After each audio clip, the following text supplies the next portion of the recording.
Trump was angered by the Israeli strike on the Hamas negotiators in Qatar, and that then sped this effort forward, and also resulted in Trump making that, not only that ultimatum against Hamas, but also once Hamas responded, that gave Trump the ability to turn around and then say, okay, now Israel, you must stop moving forward from a military standpoint. So right now we're at a very interesting crossroads, and it really depends on how far Hamas is willing to draw out negotiations and whether or not they're really willing to make the concessions, make the accommodations for an actual transfer of hostages in exchange for Palestinian prisoners. We've been reacting in the last hour or so to the statement Hamas made, agreeing to release all the Israeli hostages if changes are made to the proposed 20-point peace plan for Gaza.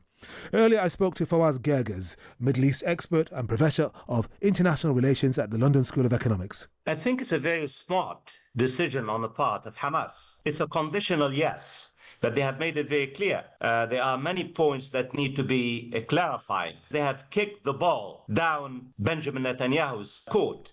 Well, President Trump posted a response to Hamas's statement on Truth Social, where he said he believed that the group were ready for a lasting peace. And he says Israel must immediately stop the bombing of Gaza so that we can get the hostages out safely and quickly.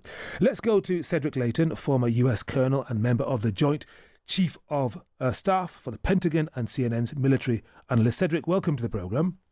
Thanks so much, Henry. It's good to be with you. No, it's good to have you on again. What's your reaction to the statement made by Hamas? I mean, you heard Fawaz Gerges there, that clip, saying he thought it was a clever move.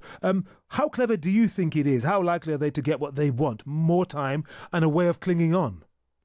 Well, as far as a way of clinging on, we'll have to see exactly how far that goes and how long the Israelis will let them cling on. But I think one of the key elements here, and Fawaz is actually pointing in the right direction, is that Hamas very carefully has worded their statement to include when the conditions are right, when the field conditions are met for the exchange of the hostages, dead and alive, with the Israelis. So if I interpret that correctly, what that means to me is that there will be very detailed negotiations about the actual processes if Hamas gets its way, and they could draw those out. So this is not a done deal as much as President Trump would like it to be a done deal, and as much as the people of Gaza and many Israelis would like it to be a done deal.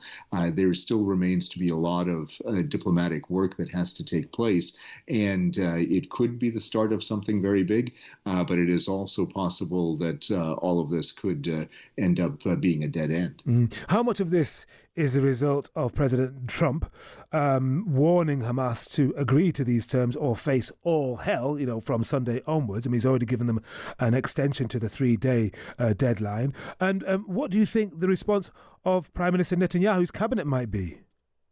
Yeah, those are excellent questions. I think, as far as Hamas is concerned, they are going to, basically be allowed to do what they need to do beyond that Sunday deadline that President Trump had set for them. And that allows them to potentially regroup, at least in small areas. Of course, the Israelis are continuing with their military offensive. So what that means as far as Netanyahu's reaction is concerned, that's going to be really interesting, because he's facing a lot of pressure from President Trump to stop everything in its place right now in terms of the military offensive. Trump was angered by the Israeli strike on the Hamas negotiators in Qatar, and that then sped this effort forward, and also resulted in Trump making that, not only that ultimatum against Hamas, but also once Hamas responded, that gave Trump the ability to turn around and then say, okay, now Israel, you must stop moving forward from a military standpoint. So right now we're at a very interesting crossroads, and it really depends on how far Hamas is willing to draw out negotiations and whether or not they're really willing to make the concessions, make the accommodations for an actual transfer of hostages in exchange for Palestinian prisoners. And given that some of the Muslim majority countries that met President Trump on the sidelines or on the margins of the UN General Assembly have distanced themselves from the document. I'm thinking particularly of Pakistan. How set in stone, how fluid might this document be? I mean, it's a 20-point plan, but it might end up as a 25-point plan or an 18-point plan. What do you think? Yeah, I think you're right. I think there's a great possibility, Henry, that this could be altered quite a bit. So, whether it's already been changed once from a 21-point plan to a 20-point plan. The number of points, really depends. It's somewhat, in some ways, it's immaterial. But of course, the key important aspect of this is going to be what is actually within those points, and is this going to provide for a lasting peace in Gaza? My betting, unfortunately, is that it probably won't be a lasting peace. It might, though, pave the way for a breathing space, and that, of course, is going to be a key element here. The other thing, of course, is that what is the status of Hamas? Hamas does not really want to leave Gaza, even though they've said that they will accede to a Palestinian Authority coming in the form of technocrats running the Gaza government. But again, that's all subject to negotiations. And as they always say, the devil is in the details. And that's what we're going to see being worked out or not worked out, as the case may be. Right. And what do you think the red lines are on the Israeli side and on if not Hamas, on the Palestinian or indeed Arab side? Because you think that the Israelis, certainly Netanyahu, will insist on a security buffer and a long-term presence in Gaza. Perhaps he will say, I simply cannot countenance a two-state solution, but the Palestinians and certainly the Arab countries that were sitting around, or the Muslim majority countries that were sitting around the table with Trump, will say, we have to reinsert the possibility of a viable Palestinian state, surely. Yeah, and that's exactly going to be the difference here, because Netanyahu has basically said, along with his right-wing cohorts in his government, that there will be no two-state solution.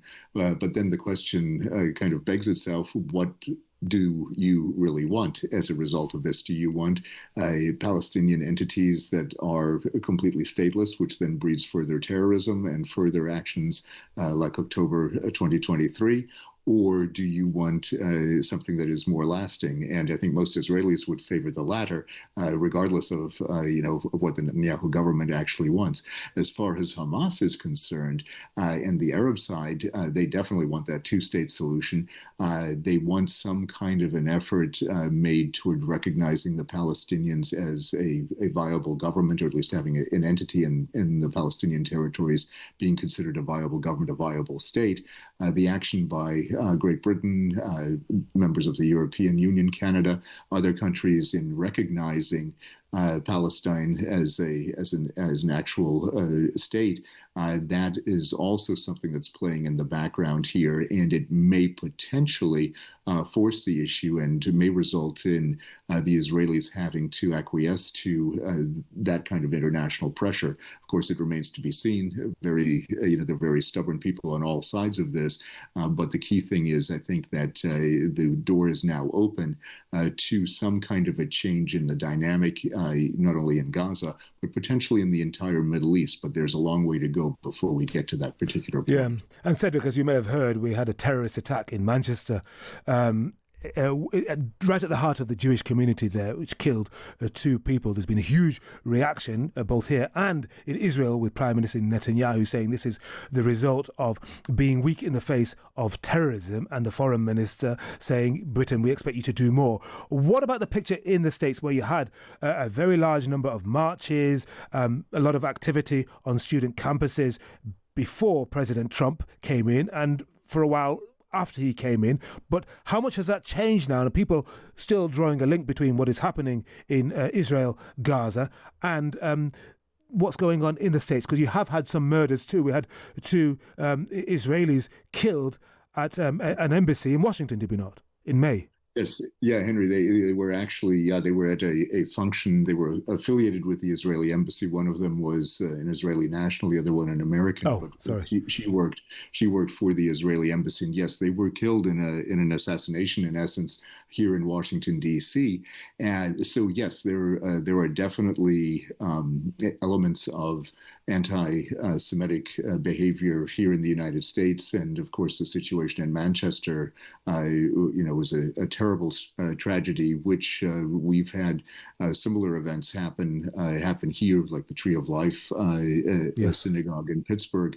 So those attacks are, something that is an unfortunate reality, especially for the Jewish community. But in terms of actions that are happening right now, there's not as much activity on the college campuses as there was last year and before that. So there are a lot of reasons for that. But is it mainly because of the Trump crackdown, basically saying we're not going to allow any anti-Semitic activity? That's what he says. But his detractors say, well, you're crushing freedom of speech.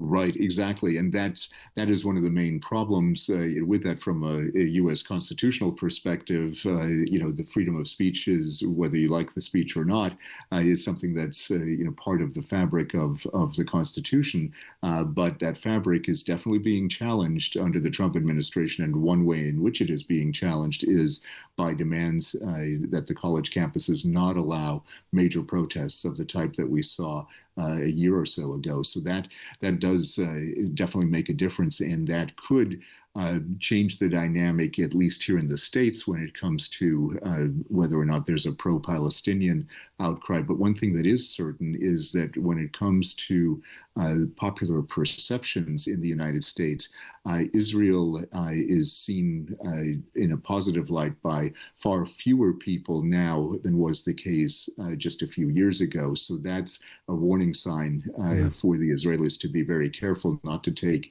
U.S. support for them for granted. The right, Cedric Leighton, former US colonel and member of the Joint Staff of the Pentagon and CNN military analyst. Cedric, thank you very much for being with us on Times Radio tonight.